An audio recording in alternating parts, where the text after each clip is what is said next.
Hello friends, welcome to Rama's அரிசுவை kitchen. நாம் இன்றைக்கி இந்த வீடியோவில் என்ன பார்க்க போகிறோன்னா 6 மாத குழந்தைக்கு எப்படி வந்து மாதுளை ஜூஸ் கொடுக்குறது அப்படிங்கிறத அந்த வீடியோவில் பார்க்க போகிறோம். எப்படி கொடுக்கலாங்கிறத வீடியோக்குள்ளே போய் பார்க்கலாம். வீடியோக்குள்ளே போகிறதுக்கு முன்னாடி சேனலை ஃபஸ்ட் டைமாக பார்க்குற ஃப்ரெண்ட்ஸ் சப்ஸ்கிரைப் பண்ண மறந்துடாதீங்க. கூடவே இருக்கிற பெல் ஐக்கானே கிளிக் பண்ணிக்கோங்க. அதில் ஆல் ஆப்ஷனை செலக்ட் பண்ணிக்கோங்க. நான் பார்த்தீங்கன்னா ஒரு மீடியம் சைஸில் இருக்கிற மாதுளம்பழம் எடுத்திருக்கேன். இதை வந்து நல்லா தோலெல்லாம் நல்லா வந்து வாஷ் பண்ணிக்கோங்க. வாஷ் பண்ணிவிட்டு அதுக்கப்புறம் வந்து இதை 3ஆக கட் பண்ணிக்கலாம். 3 இல்லைன்னா 4 வந்து சைடில் கட் பண்ணிட்டீங்கன்னா உங்களுக்கு அதுலேருந்து அந்த முத்துக்கள் எடுக்கிறதுக்கு உங்களுக்கு ரொம்பவே ஈஸியாக இருக்கும்.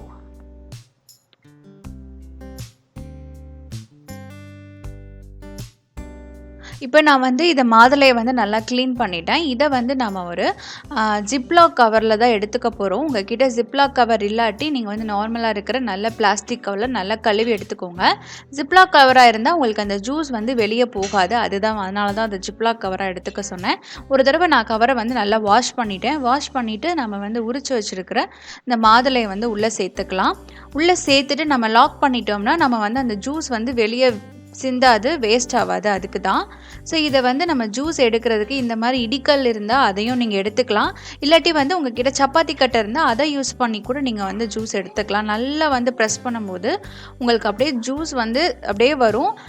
நல்லாவே உங்களுக்கு கிடைக்கும். எதுக்கு வந்து மிக்ஸி ஜாரில் யூஸ் பண்ணி ஜூஸ் எடுக்கக்கூடாதுன்னா, ஏன்னா 6 மாத குழந்தைக்கு அந்த கொட்டையோடு நீங்கள் ஜூஸ் போட்டு கொடுத்தீங்கன்னா அந்த கொட்டையில் வந்து ஒரு விதமான ஒரு டேஸ்ட் இருக்கும், துவர்ப்பு டேஸ்ட் இருக்கும். அது வந்து தொண்டை ஒரு மாதிரி இருக்கும். அதனால தான் அந்த கொட்டைகள் இல்லாமல் நம்ம வந்து ஜூஸ் எடுத்து கொடுக்குறோம். இப்போ பார்த்தீங்கன்னா நம்ம வந்து நல்லா அந்த சப்பாத்தி கட்டையை நல்லா உருட்டின அப்புறம் உங்களுக்கு நிறையவே ஜூஸ் கிடைக்கும். இதை வந்து ஒரு ஃபில்டர் வச்சு அந்த கொட்டையை வந்து தனியாக பிரித்து எடுத்துக்கலாம். இதை வந்து நீங்கள் தனியாக கூட சாப்பிட்டுக்கலாம். ஜூஸை மட்டும் வந்து குழந்தைங்களுக்கு கொடுக்கலாம். ஸோ இப்போ பாருங்கள், ரொம்ப க்ளீனான ரொம்ப பியூரான ஒரு பொமக்ரானேட் ஜூஸ் வந்து ரெடி ஆகிடுச்சு.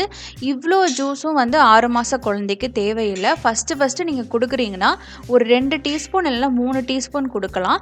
அது வந்து உடம்புக்கு நல்லா ஒத்துக்குச்சு அப்படின்னா நீங்கள் அதுக்கப்புறம் வந்து கொஞ்சம் கொஞ்சமாக இன்க்ரீஸ் பண்ணலாம். இனிமேல் மாதுளை ஜூஸ் கொடுக்கும்போது நீங்கள் ஸ்டார்டிங்கில் கொடுக்கும்போது இந்த மாதிரி செஞ்சு கொடுங்க. நான் ஏற்கனவே ஆரஞ்சு ஜூஸ் எப்படி வந்து கொடுக்கணும் குழந்தைக்கு கொடுக்கலாம் அப்படிங்கிறதுக்கு நான் தனியாகவே ஒரு வீடியோ போட்டிருக்கேன். அதோட லிங்க் வேணால் டிஸ்கிரிப்ஷனில் இருக்கும், இல்லைனா வந்து எண்டு ஸ்க்ரீனில் இருக்கும். அதை போய் கிளிக் பண்ணி பார்த்துக்கோங்க. இந்த வீடியோ உங்களுக்கு ஹெல்ப்ஃபுல்லாக இருந்தால் சேனலை மறக்காமல் சப்ஸ்கிரைப் பண்ணிக்கோங்க. லைக் பண்ணுங்கள், கமெண்ட் பண்ணுங்கள், ஷேர் பண்ணுங்கள். தேங்க்யூ ஃபார் வாட்சிங்.